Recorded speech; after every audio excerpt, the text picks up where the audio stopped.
What is up, everybody? I am NerdRage36, and even after the whole rigmarole of what I recorded in advance versus recording like literally the day before with the past 2 weeks, I am already back to working mandatory Saturdays at my job, and yeah, haven't had time to really go game hunting, and I probably don't really even have enough time to make a full-fledged cartoon memories video, because that requires a little more like off-the-cuff trying to remember everything, not really having anything spread out to like, okay, this is what I'll talk about. Anyway, but I appreciate the extra money at my job, and I don't mind my job, but I really could use some full weekends. But regardless, I did have another idea for a video. In all of this physical media discussion, you probably saw my buddy Kieth uploading a video going over his entire physical collection, and please go watch that. It was really awesome, and holy shit, 50-minute video from the man. Didn't think that would be possible.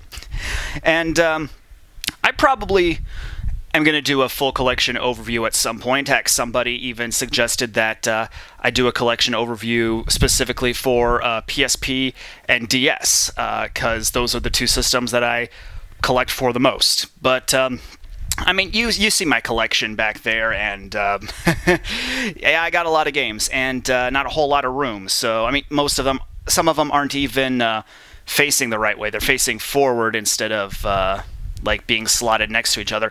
So I won't be able to do that until I've got more space. Hopefully I can move out, and that's a whole different story altogether. But I did think about an alternative, because in Keith's video he talked about which copies of the games that he owns are his OG copies, like the ones he's had the entire time versus repurchases or brand new purchases. And I thought that would be a lot of fun, going over my original collection. Now, the criteria for my original collection is basically going to be when I started collecting, and it's like, but the criteria will, I guess, be, I'm trying to figure out exactly how to phrase it, not really having disposable income to add to the collection, I guess. The years where I was just getting games for birthdays or Christmas, or saving up change to buy games and all that stuff, or making trades with people. Basically, before I actually got a job, if that makes any sense. Or, I guess more accurately, I'll say because my collecting started when I was 13, when I got my PSP, which you probably notice isn't above my shoulder right now. You'll see that later. But it's like, when I started collecting, it was basically before high school, like just going into high school or even middle school. And then I'm going to end it off on, on when I finished high school, but with a few caveats here and there. I'm just babbling on. You'll understand what I mean when I get to them. But right now, I guess let's just talk about my collection, my OG collection. Like, I've got them all set aside here. And literally this tiny pile, well, tiny, this pile here is what led to all of that. I might repeat a few stories from my gaming memories video, but anyway, I'm wasting way too much time. Let's just get started with, of course, my original PSP. This thing means the world to me.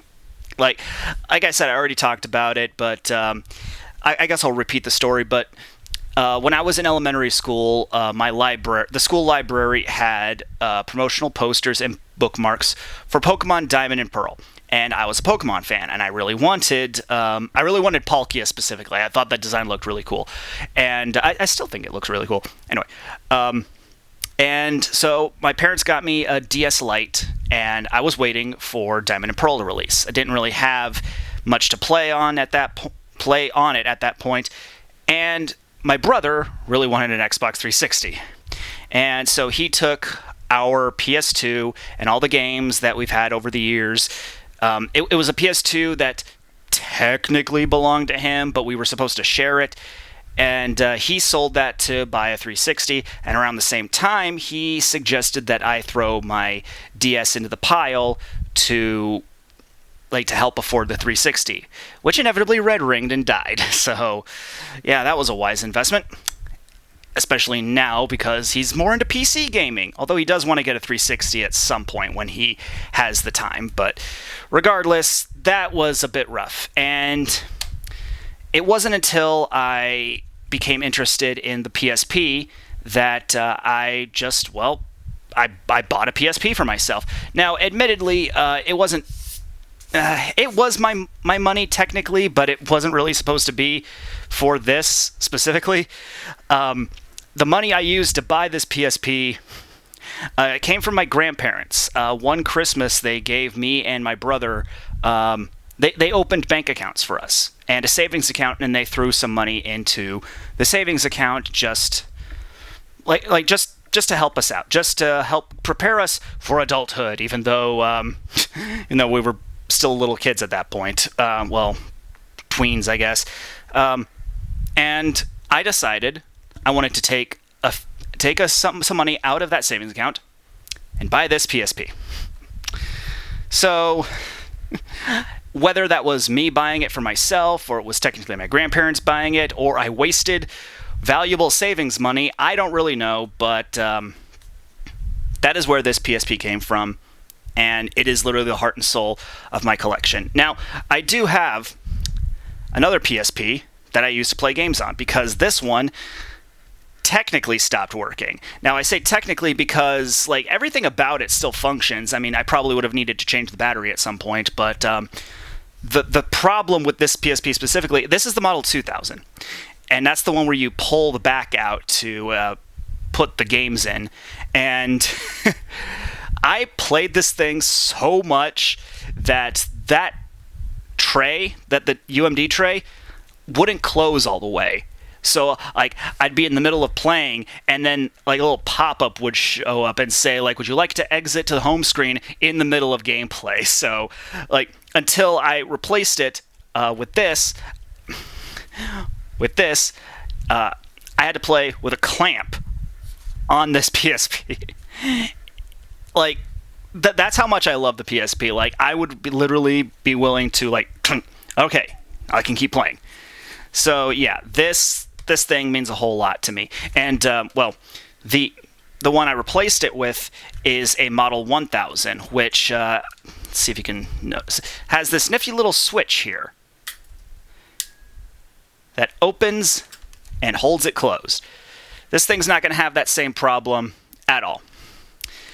But even with that replacement, this one still means a lot to me. Like I said, it's the heart and soul of my collection. And actually, I still even have my original memory stick that I got with this, and it's in my current PSP. And this is how you know we're going backwards in terms of data storage, because that memory stick is 1 gigabyte, and I have so many freaking save files of the games I'm about to show you, and even other games that I've been playing recently. And yet, you know how much space is still left on that memory stick? 90%. Dozens, if not hundreds of save files, and it's still 90% empty. Technology is weird, man. But yes, my collection started with that PSP. And spiritually, it continues with this PSP. It's my favorite system of all time. Just for personal reasons. And the games that I played on it were primarily these. Obviously, Kingdom Hearts. I'm a huge Kingdom Hearts fan. Obviously. And the God of War games. Chains of Olympus and Ghost of Sparta. I like Ghost of Sparta a little bit more, although Chains of Olympus, there's that bit towards the end that you really can't deny its effectiveness. You know what I mean if you've played it. But yes, these games. I played these games non-stop. And remember when I said that the save files, I have dozens, if not hundreds of save files? That's because, on top of just playing these 3 games all the freaking time, every time I played Kingdom Hearts, I would make a single save file for all 3 characters, and then a 4th save file for the final episode. So every one playthrough of Birth by Sleep is 4 save files long because I'm weird. But yeah, these 3 were just like the beginning of, well, the sort of the beginning of my journey as a, well, okay. I was gaming when I was younger before my PSP, but the fact that these were my games, these were my big reintroduction, this is where, like, my collector journey really started. And these are all my original copies. I'm never getting rid of them. Even if somehow they break or I just play them in a different format because they have been re-released, I'm still keeping these. These are important to me. Like I said, these are all my original copies, so there's all that. Now, one of the things that I got into as I started collecting after getting the PSP, my family fell for the Wii marketing. You probably know where I'm going with this. It was something that my parents got for Christmas for the family, but they only messed around with it a little bit. I think we took it on vacation once, and no one really cared about it, so it defaulted to my bedroom. My brother already had the 360, and he didn't really care about the Wii. But after I had gotten the PSP, I really started thinking, okay, what kind of games should I get for the Wii? And there was 2 games I did technically own, but not for very long, and just weren't really, like... One of them was No More Heroes. I think I mentioned it before. I just didn't quite get the hang of one of the boss fights. I think it might have been the second boss fight. I was a kid. I don't really know. Admittedly, I regret getting rid of that just because it's like, I should have probably toughed it out or asked a friend or something or whatever. So that was a bit of a mistake that I just got rid of No More Heroes. But the other game, this is more understandable for getting rid of, but also more understandable for why I had it as a kid. Spore Hero. I mentioned in Gaming Memories that one of my friends introduced me to the PC game Spore, and I really liked that game, and I thought that this would be close enough. And it was fine. I mean, the creation aspect is still, like, pretty out there compared to other character creators, but nowhere near the heights of the Spore Creature creator. Like, honestly, I wish more games with customization had, like, a real creator like Spore. Like, real character customization down to the T. Anyway, but, I mean, I did eventually get some real games for the Wii. Like I mentioned in my regrets video, I wanted to play Sin and Punishment a lot, but could never find it. The games I was able to find, Mario Galaxy. I mean, what else did you expect? I absolutely, really needed to play Mario Galaxy. I do remember one thing that was really dumb, though. I remember my first experience with a prankster comet. I could not get the hang of it. I did not understand how the prankster comet functioned, and I think I used the Luma that sent the prankster comet to a different I forget exactly how, but I bypassed the prankster comet and just I just got enough stars to get to the end of the game. I did beat this game as a kid, but that prankster comet really threw me for a loop, and like a very first prankster comet. Of course, now that every time I play Mario Galaxy, I 100% it. I've even 100% in Mario Galaxy 2, granted as an adult, but like Mario 64, Sunshine, and Galaxy 1, I 100% every time. And it's like, wow, I was a dumbass. But no, this is still my original copy. It's got a lot of memories to it, and I do really like the fact that I still have it. I do remember I loved the Comet Observatory music, and little kid me also had a crush on Rosalina. I mean, expected, but whatever. It's just a lot. There's just a lot of memories to this game, and I know there are other ways of playing it, but man, I really kind of want to just go back and play the original at some point. But the other massive 2007 Wii game, I didn't play these in 2007, by the way. These are just from 2007. like what a lot of people forget is that the first year that the Wii was on the market, you had basically the Nintendo Trinity: Mario, Zelda, and Metroid. Metroid Prime 3 Corruption. I remember seeing a video talking about this game, and it looked really cool. I did like a lot of the... I did like the pointer controls, honestly. I think Metroid works perfectly with pointer controls. That's why I like the Prime Trilogy on Wii, which I have back there. But yes, this is my original copy. I did not quite get the Metroid formula for the longest time, 2D or 3D. I still beat this game. I still liked it, but wow, was I confused. And honestly, I think as a beginner, this is probably one of the better games to start with, because this game and Metroid Prime Hunters, which I didn't have, but I have played since, and I actually really like Hunters. But Metroid Prime 3 and Metroid Prime Hunters are designed kind of almost Ratchet and Clank-esque, because it's a bunch of smaller planets with a ton of exploration on those smaller planets, but not so much exploration that you get lost. Whereas Prime 1 and 2 are one planet each with huge amounts of exploration and unlocking shortcuts, almost like Dark Souls. So those would have definitely screwed with me a lot when I was a kid. But this was a fairly decent entry point.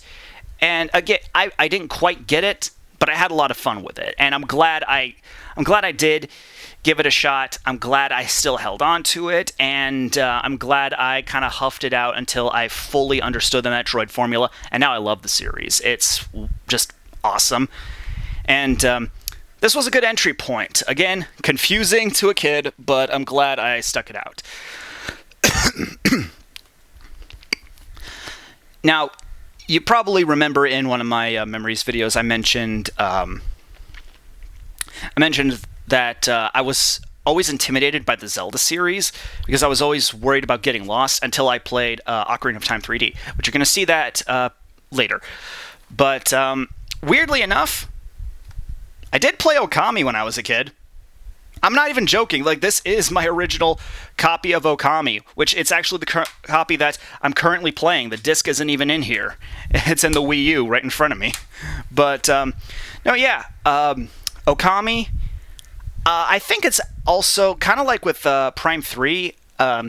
It's probably a much better introductory Zelda-esque game, because on top of the areas being slightly smaller than other Zelda games,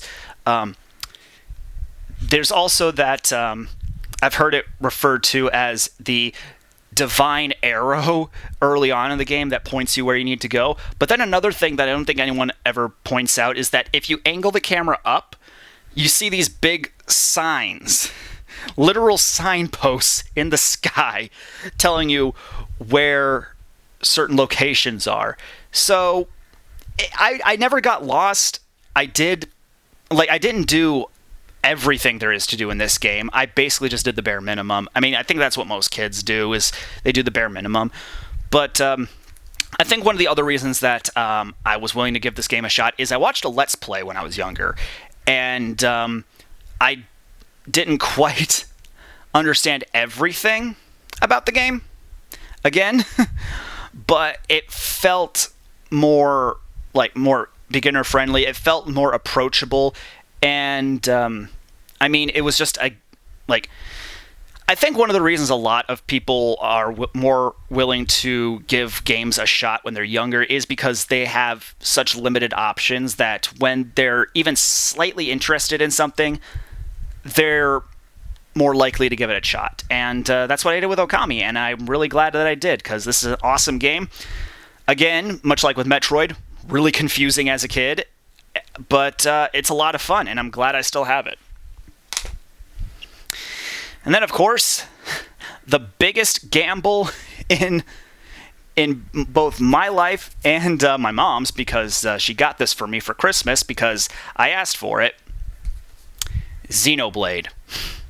Yep. I asked for Xenoblade as a kid. Oh, kid, I was in high school at the time. But the weirdest thing about this is that I never saw any commercials for it. I never heard anyone talking about it. I didn't know about the petition Operation Rainfall. But what I did see of this game, I went to a GameStop, and similarly to Sin and Punishment, although not a demo kiosk, it was a video kiosk, just this weird little display on the counter, and it was showing a video, and it just looked really cool. I mean, the Monado, first of all, the Monado itself, because the display also had the box art. The Monado itself looked interesting, and I saw the gameplay on the screen, and all I needed to see was Monado Buster, and I'm like, that looks cool. So I asked for this game, and another game at the same time, although I'll get to that later. I asked for this game for Christmas in 2013, and I got it. And holy shit, that was amazing. Like, I had already started getting more and more accustomed to larger games, like slowly but surely. But this really sold me. Like, wow. This, like, I don't think I'd be as into, like, explorative games and RPGs. Like, I probably would still like a few of them, but, like, no, this was what really, like, pushed me over the edge, and I'm so glad that I took a chance, and I'm happy to still have it. I know there are other ways of playing this, but honestly, this game is really important to me, and it's just amazing. So that was my Wii collection, and then, like I said, my family bought the Wii, and then it just defaulted to my room, so I just needed to get games for it. But then, I mentioned this in one of my other memories videos, a friend of mine sold me his PS2. And my brother and I did grow up with a PS2 before that, so you know what I had to do. I had to get the Jak and Daxter games and the rest of the Kingdom Hearts games. Yep. It's like, literally, as soon as he gave me his PS2, like, these were the first purchases I've ever made for my newly acquired PS2. I just had to. I had to. Like, it sucks that I don't have my actual childhood copies. Well, granted, they were probably my brother's at the time, but again, we shared the PS2. But these were the first Jak games in my collection proper. And, well, I mean, what else can I say about it? These are probably my favorite. This is probably my favorite franchise of all time, and I'm so excited that they're just. It's like I have them again, and I'm never getting rid of them. In fact, I actually took these 3 copies specifically to a resurfacer, just to and I made sure it was that really expensive resurfacer that was extremely precise to shave down the games, just to make sure that it gets the games to work again, but doesn't, ruin the games. Because these mean that much to me. I should probably go and do that with my Kingdom Hearts games. And yes, these are the ones that I bought. This is one of the few greatest hits games that I have that I don't really mind. That doesn't look too bad compared to other greatest hits games, but Kingdom Hearts, Chain of Memories, and 2. Again, what else is there to say? Like, Jak and Daxter is my number 1, Kingdom Hearts is my number 2, and again, I played this nonstop. So, I mean, what else was I going to do? Not play the rest of the series? Which, I mean, technically I should be saving this for later, but I'll start talking about it now. In 2012, Dream Drop Distance came out, and I bought my 3DS for it. I specifically bought a 3DS just to play this game. And technically, I still have the 3DS I owned when I was younger. Here's the thing. This is not the first 3DS I bought alongside this. This is the one I got as a replacement for Christmas later that year in 2012 because this is so dumb. So one of my best friends, his birthday is like a week after mine. and I used birthday money to buy this copy of Dream Drop Distance and 3DS, original 3DS, the sparkly looking one. Problem is, so I wanted to show him my 3DS. He didn't break it, but it still got broken because when we were hanging out for his birthday, we went to an amusement park, and we put a bunch of stuff in a backpack so that it wouldn't get lost, and we put it in this little cubby, like at a roller coaster, and some idiot dropped a big gulp of Powerade all over that cubby, and it got everything wet, including my original 3DS. Luckily, I didn't have this game in there at the time. This little fella still functions. I forget what game I had in there at the time. I think it might have been. Actually, I don't. Wait. Yeah, no. Okay. I think it was Recoded, which you'll see later. But yeah, my 3DS broke, the one I paid for. Well, birthday money. But then I asked for a 3DS XL for Christmas, and this is still that original 3DS XL. Really dumb, but I mean, yeah.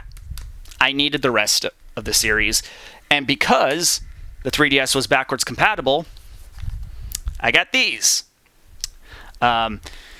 This is obviously the one I played, like this and Dream Drop Distance and Birth by Sleep I played constantly, like back to back to back. This I've probably only played once, maybe twice. It's okay. I mean, even as a mega fan, this isn't really the best game of the lot. Like, honestly, I'd put this alongside Melody of Memory as a, I mean, play it if you want, but I don't think it's 100% necessary. But this, one of my favorites in the entire series. I don't care. I know a lot of people say they don't like it. Like, they think the story is great, but the gameplay is trash. Bullshit. This game is amazing. This game is amazing. Even with the cutscene movies in the HD collections, I still recommend everyone play this game because the story is so much more impactful when you play it. Recoded, you could watch the cutscenes, fine. But this, play this. Okay, I had to stop the video for a sec because I'm rambling on for way too long. I mean, I said I probably didn't have time to do Cartoon Memories video, but for crying out loud, this is already going on pretty long. Anyway, moving on to the rest of my 3DS collection, because it's actually pretty small compared to what I was going to bring up next. But so I mentioned that like between Dream Drop Distance and another game I'm going to talk about later, in between all the Kingdom Hearts games and a future game, I didn't really have a whole lot to play, so I wasn't sure. But much like Okami, I took a gamble and decided to play Ocarina of Time 3D. Holy shit. Like, I mentioned it in a Memories video, but this, like, like I said, I played Okami, but this, like, there's something much different comparing Zelda and Okami. Like, Okami is a lot of fun. I wouldn't still have it if I didn't think it was fun, but there's something about, like, just the like condensed and really tight dungeon design of a classic Zelda game that, like, it really fed like my addictive receptors, and now I love the Zelda series. Like, this is just amazing, and this again is my original copy from high school. This is one of the games that really changed my life, and I'm so happy to have it on me to this day. But what game did I have? What game did I? What am I trying to say? But I said between Dream Drop Distance and another game is when I got Ocarina of Time 3D. And what was that other game? Pokemon Y, because, I mean, I'm a huge Pokemon fan. I still don't know why I didn't get the DS Pokemon games for the 3DS.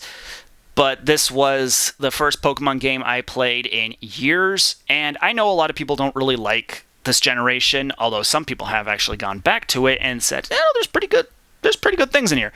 I really like this game. Is there flaws? Yes. I talked about this in Memories video, but honestly, like, again, I'm just really glad I still have this, and it just... this game makes me think of senior year. Like, this game and I think this game and Xenoblade make me think of senior year of high school, and I'm really excited to still have it. Just really happy. Now, I mentioned that my mom got me Xenoblade and another game for Christmas that year. One of them is, and that other game is A Link Between Worlds. Like I said, I got really into the Zelda series after playing Ocarina of Time 3D. So, I mean, why not? It was the new Zelda game at the time, and it was because we were not because, but one of the things was we were visiting my grandma around that time, so I couldn't bring my Wii to play Xenoblade, but I could bring my 3DS, and, I mean, this was one hell of a game to play around that holiday season, and again, it's my original copy. Let's take a look. No manual. It just didn't come with a manual, which that sucks, but it's still a great game. Still happy to have it. Now, there was another game that I got like right before leaving for college, so I'm not 100% sure if this should count as part of my collection. Like, I'll talk about a few other games along those lines later, but one game that released like literally before I left for college, Majora's Mask 3D. I loved Ocarina of Time 3D. I actually watched a Let's Play of the original Majora's Mask, similar to Okami, and like the story in Majora's Mask is what really hooked me. And again, at the time I was kind of intimidated. Well, at the time that I watched the Let's Play, I was intimidated by like the size of a Zelda game, even on a handheld like this. But the fact that I had gotten so into Ocarina of Time, I'm like, no, I should check this out.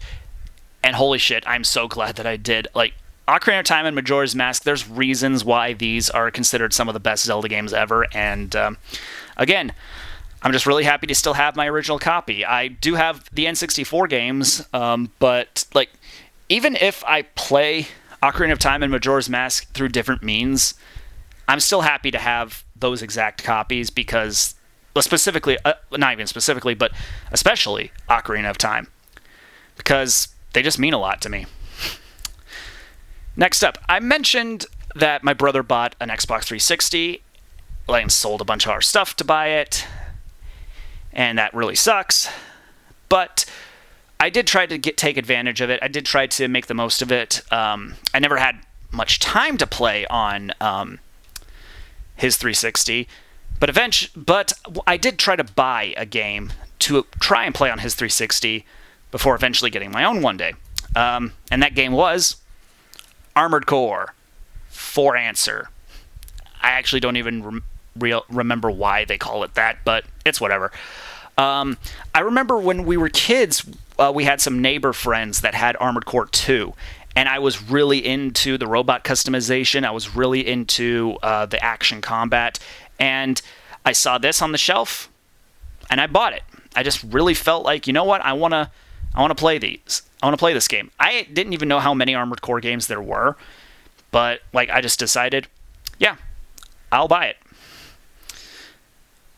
And holy shit, I just realized I forgot something. Be right back. So before I get to what I almost left out, I should just probably bring up that I did get the other Armored Core games for Generation 7. I know these also came out on PS3, but I got them on 360 because my brother had a 360, and then because I had bought a single 360 game to try and play on his 360, I just got a 360. Again, I bought with birthday money. And, yeah, like, I really like mech combat, like I mentioned. This game in particular, I really wish it had ended one mission before the actual end. The fight with Maggie in this game, Blue Magnolia, so good, like, mechanically so complex, and actually got a little emotional.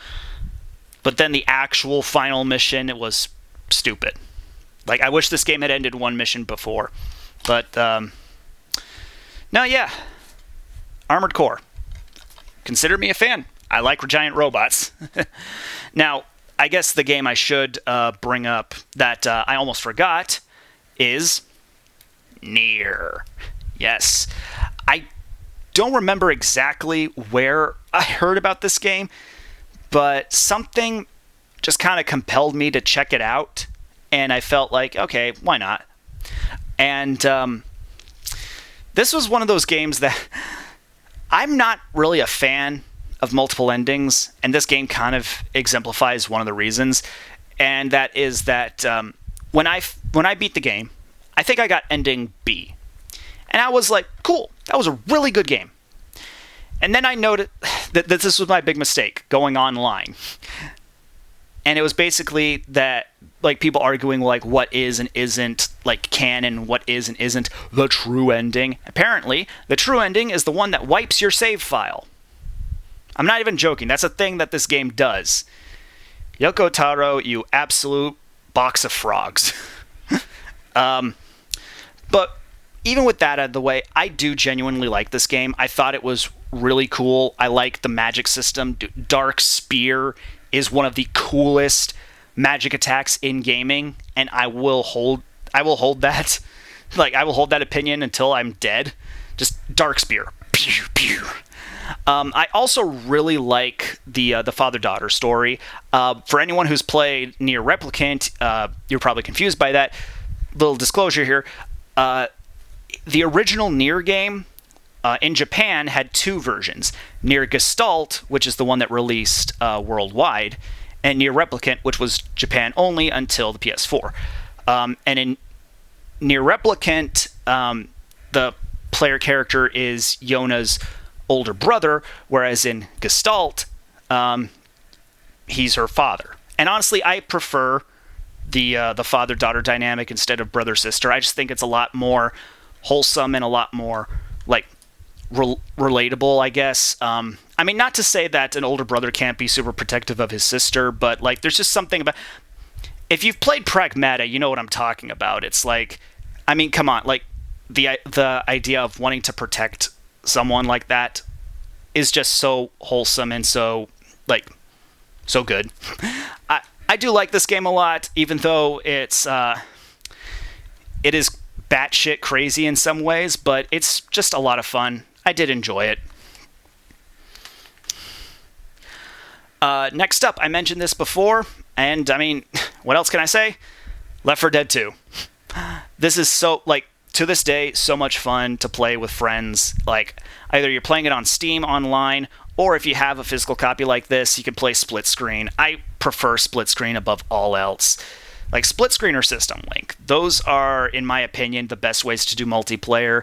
Online is just more convenient, but nah, give me that party atmosphere. And I mean, come on, it's Left 4 Dead. It is a quintessential co-op game. Again, my original copy. So glad to have it on me. And I probably need to take this to a resurfacer at some point. Yeah. I mean, yeah. Yeah, I need to take that to a resurfacer at some point. But, yep, I played this a lot with friends. And on the subject of Valve, Portal 2. Actually, yeah, Valve and co-op. In fact, let me see.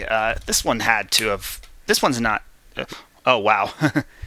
Yeah, I need to take that. I need to take these games to resurface. I don't even remember playing Portal 2 like a shit ton. I think I played it I did play it quite a bit, so I don't know exactly how it got all messed up. Maybe just over time, I guess. Who knows? But no, Portal 2, really awesome. I did also have the orange box at one point because I was interested in Portal 2, but I wanted to play Portal 1 first. I don't have the orange box anymore. I probably should get that in a pickups video, but the reason I don't have it is because my brother, he wanted to play the orange box right before he moved out, right before he went to college. And then he sold his 360, along with all the games, including my copy of the orange box. Older brothers. But yeah, I still have my copy of Portal 2. Really awesome. I mean, what else is there to say? It's a quintessential like 2-player game and a great single-player game. It's just a ton of fun. And that is a big ass pile back there. I don't know what I'm going to do with that for the end of this video, but we'll see. Next up, the BioShock games. Now, what's interesting is I actually had, before I had a 360, I actually played BioShock 1 on PC, because this was back when PC games actually released physically. I played BioShock 1 on PC and then and beat it. I tried playing BioShock 2 on PC as well. Here's the funny thing.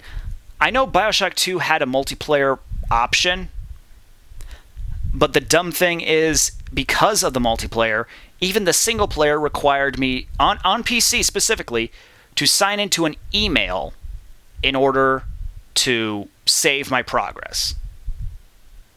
That was dumb. That was beyond stupid.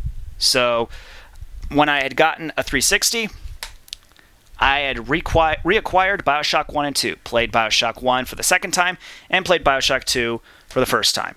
And around that same time was when BioShock Infinite had finally... Well, it was leading up to release in the time that I had played these.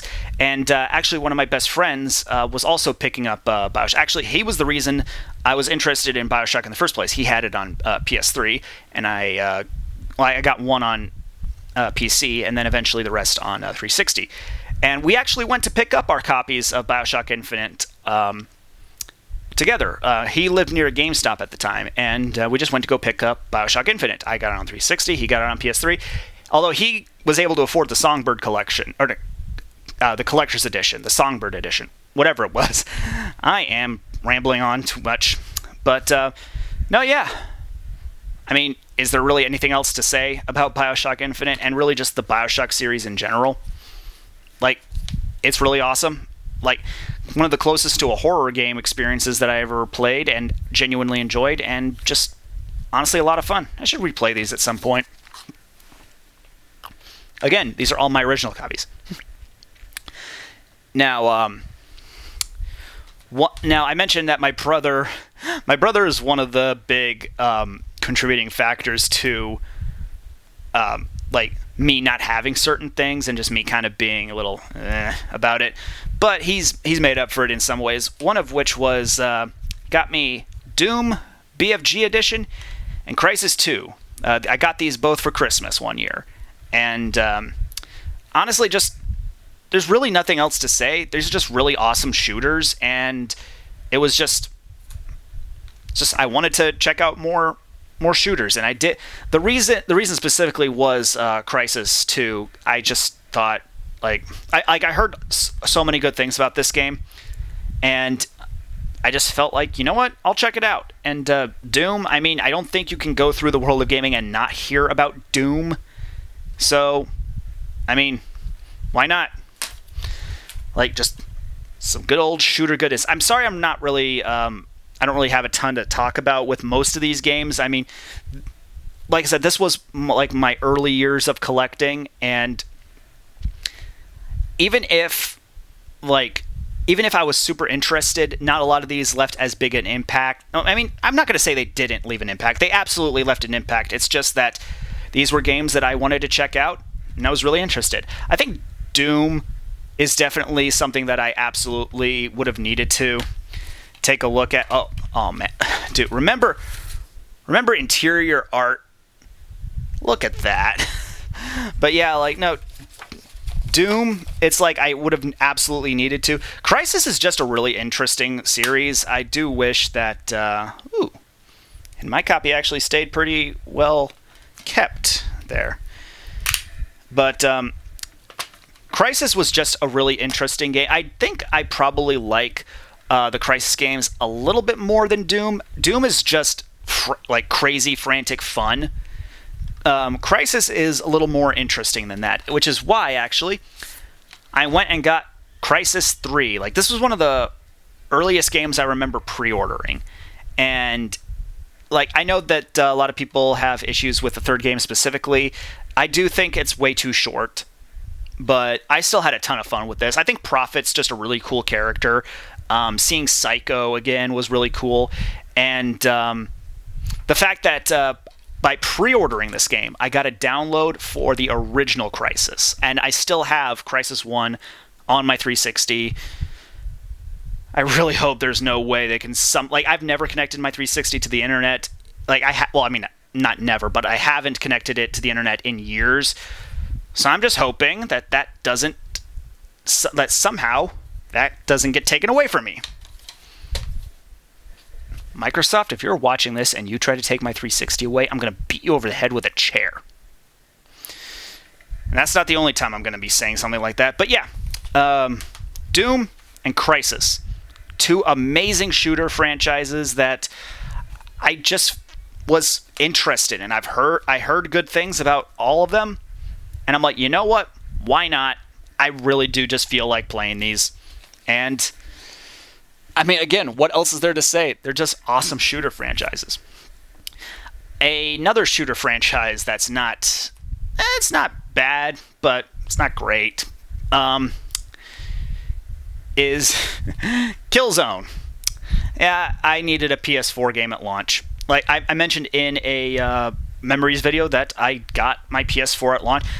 The memory of me getting a PS4 is way more hilarious is way more interesting than the game I played on it at first. But I mean, it's whatever. It was a decent time. It was pretty short.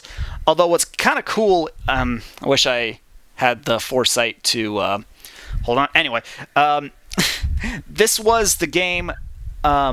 Within the same holiday season, it was like Pokemon Y in October, the PS4 and Killzone in November, and then A Link Between Worlds and Xenoblade in December. They didn't release in December, but I got them in December. So it's like, that was one crazy, one after the other. Pokemon, Killzone, Zelda, and Xenoblade. One after the other. And like I said, I don't mind I don't mind the fact that this was my first PS4 game. It was decent. It was interesting. But I mean, the thing that made me really want a PS4 was Infamous. That same best friend that had BioShock on PS3, he had Infamous 1 and 2. And then when I saw Second Son, I'm like, yes, I want to get that. I want to play that.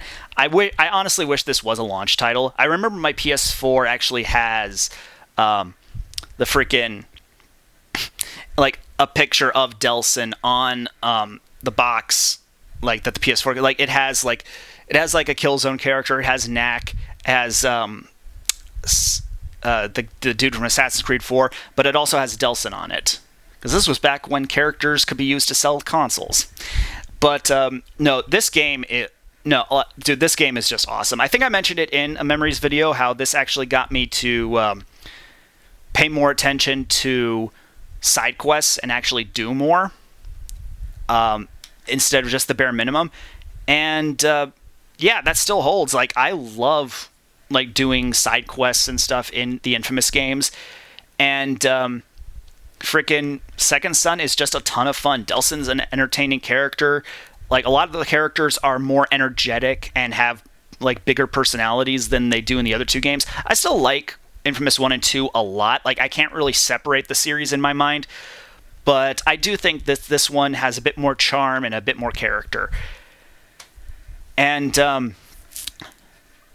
now this is where I'm going to be getting into some games that wouldn't quite line up with my original collection from high school, but it's kind of in a gray area.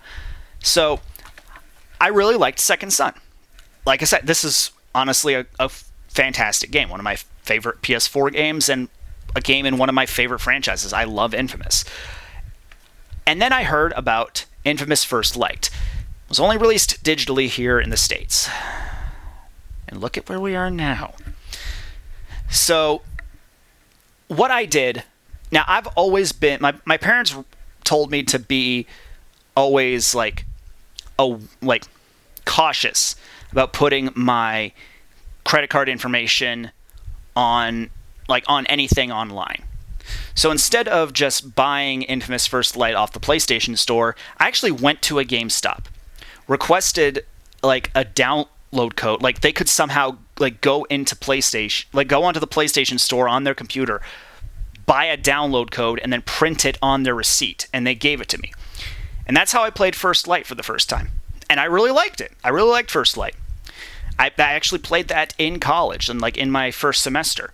And then when I went home at the end of the semester, I'm like, damn, I kind of want to play that again because it's a short game. So I hooked up my PS4, and like it was refreshing some things. There was like some sort of update, I guess, after just plugging it in, and it did recognize my home's Wi-Fi like right away. But once it was done updating. And this is what all us physical collectors are trying to warn you about.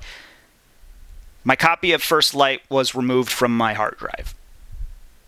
Some friends keep telling me, "Oh, no, sign back in, and it'll like you'll have the option to re-download it." I'm like, why was it taken away in the first place?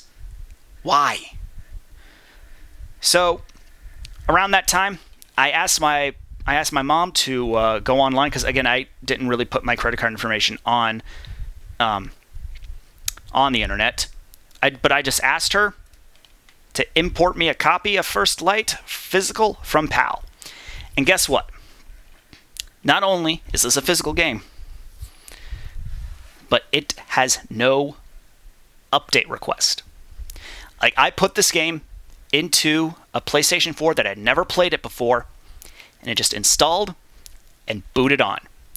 No internet connection, no day one update request, and neither did Second Son. I've tried these both on PlayStation 4s that had never played them before. I don't know if they were factory reset PS4s, but they just didn't.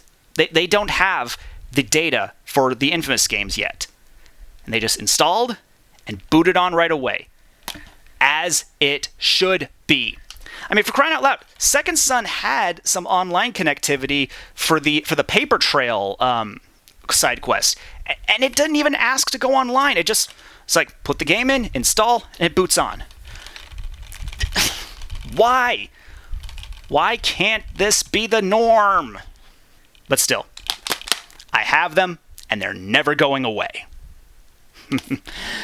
Oh man, I'm so glad I still have them. Wow, I am really talking a lot longer than I thought I would, and I said I wasn't going to have the time to do something like a Cartoon Memories video. That might need to be my next video. But another game that I picked up while in college, Pokemon Alpha Sapphire, the Gen 3 remake. I liked X and Y a lot. Well, Y. I haven't. Well, I mean, they're the same games, but yeah. And even though I played Ruby as a kid, I always liked Kyogre more. I just thought Kyogre was a cooler design. Obviously, Rayquaza beats them both in design, but I always thought out of the primary two, Kyogre was the cooler one. And again, it's just like I was getting back into Pokemon, and I'm glad I still have this. I do remember that the school I was going to at the time, I was only there for one semester, but they were very strict on like Wi-Fi connection. So like when I tried to get that shiny Beldum, I remember freaking like just kind of wandering around campus looking for an unprotected Wi-Fi signal to just download the shiny Beldum so I can have a Metagross. That is probably one of the funnier memories of my first semester in college, and just something really cool connected to this game. And I mean, what else is there to say? It's Pokemon Gen 3. It's really good, and honestly, I feel like between this and the original releases, there's enough differences that make both of them worth playing. And that's kind of what I look for in a remake. Not one that replaces the original or ruins the original, but it basically acts as an alternate take. I think that's better when it comes to series that don't have like a strong continuity or any strong like grand mythos. I mean, there's a ton of Pokemon lore, obviously, but I mean, I don't know. I just feel like a game that doesn't replace the original but complements it is what I look for in a remake. And Omega Ruby and Alpha Sapphire does that. Now, while I was in my first semester of college, I asked my parents to buy me a Wii U for Christmas because they had announced Xenoblade X. I really liked the first Xenoblade, and I'm like, Xenoblade X comes with robots, giant robots, mech suits. Like, yes, please, I want to play that. So I got a Wii U for Christmas. Xenoblade X didn't come out until a year later. So again, I needed a game to play. My Wii U came pre-installed with Mario 3D Land, so I was enjoying that for a little bit, but there was something else I just really wanted to cut my teeth on. Plus, I'm not really a huge fan of the cat suits. I mean, they're fine, but it just wasn't really my thing. And this is something I probably should have brought up in my gaming regrets video a while back, but I sold my original Wii to pay for this because, Wii U is backwards compatible. Hey, I still have my original Wii U. That's fine. That's what I'm playing Okami on. But yeah, that was really stupid of me. I freaking bought another Wii just as a backup, just for the sake of it. And yeah, Wii U is backwards compatible, but I probably should have held on to my original Wii, especially because my memories with Mario, Okami, Metroid, and Xenoblade were all on that thing. I think I kept the original controller, though. I think I still have that. But what did I sell my Wii for? Wind Waker HD. I played this you saw that I played this last year. But yeah, an entire Wii console for just one game and not even the collector's edition. GameStop! But yeah, it's Wind Waker. I talked about it last year. It's a great game.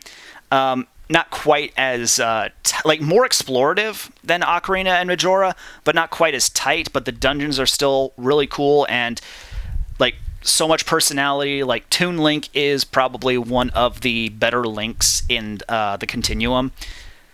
But, it's Zelda Wind Waker. I'm probably going to play the GameCube original at some point just because, it's Wind Waker. What else is there to say? It's Wind Waker.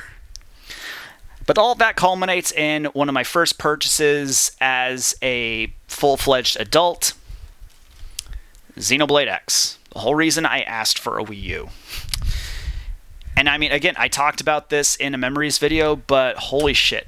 If Xenoblade 1 got me into bigger games, and Infamous Second Son got me into doing side quests, this got me to really, immerse myself in a game world. I did that with Ocarina of Time and Pokemon Y. I definitely really got into the atmosphere of the Kingdom Hearts series and Jak and Daxter, but there was just something magical about this game. Again, I'm probably repeating myself here with stories I mentioned in previous videos, but I played this game for, I think it was 9 hours straight one day, not even getting up to go to the bathroom. This is what you call a game. This really sucked me in. I can't even think of anything else to say. It's just fantastic. And yeah, I know there's Definitive Edition, which, hey, that game also didn't require a day one update. My Switch has been in airplane mode. I haven't connected it to the internet at all. And yet, when I put Xenoblade X Definitive Edition in, it just booted on. As it should. Sorry I keep saying this, but again, the whole reason I'm doing this video, talking about my OG collection, is because of all this stuff going on with freaking physical media. And it's what else is there? I still the fact that I still have all of this. I think I'll throw up a regular picture over here, minus I think it's not going to include these 4 games specifically. These were kind of gray area when it comes to do I count these as part of my OG collection, but everything back there, my OG collection is like, it just means the world to me. The fact that I still have these, and that it all started with this. It's like, this is why physical media matters. This is why collecting matters. It's not just, I'm holding it upside down. It's not just that we like playing games. It's the memories that come with it. It's like, even if I have other ways of playing all of these exact games, and like these original copies like aren't going to last long enough. I mean, if I take care of them, they will, but that was my other video. But like, even if I find better ways of playing every single one of these games, I mean, doubt it. A lot of them have exclusivity going for them, or even if I play older versions of the exact same games, like with Ocarina and Majora, these are so important to me that I, like, similarly with my PSP, I may very well just like have them on display, like in their own separate thing. Humble beginnings. And yeah, this is probably going to end up being as long as Kieth's video, maybe a little shorter. But that is my original collection. All of that culminated in this. This is why I love collecting. This is why I love being a gamer. I am NerdRage36, and I'll see you later.